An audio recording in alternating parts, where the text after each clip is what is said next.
Hi, welcome to Richard Cabile YouTube channel, and for today's tutorial, I will be teaching you on how to remove filters in Do Not Disturb on iPhone X. But first, kindly subscribe to this channel and don't forget to hit the subscribe button and the bell to notify you for the new updates. And let's start.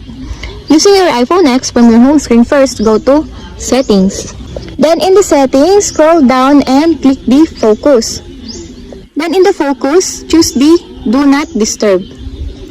Then in the Do Not Disturb, scroll down and go to Focus Filter section. Then click the application that you want to remove on your filters. For example, the messages. Then after you open, click the Delete Filter. Then a pop-up will appear. Then choose again the Delete Filter. And your filter is now removed. And that's it. We have successfully removed filters in Do Not Disturb on iPhone X. If you have a question, kindly comment down below and don't forget to hit the subscribe button and the bell to notify you for the new updates. And thank you for watching.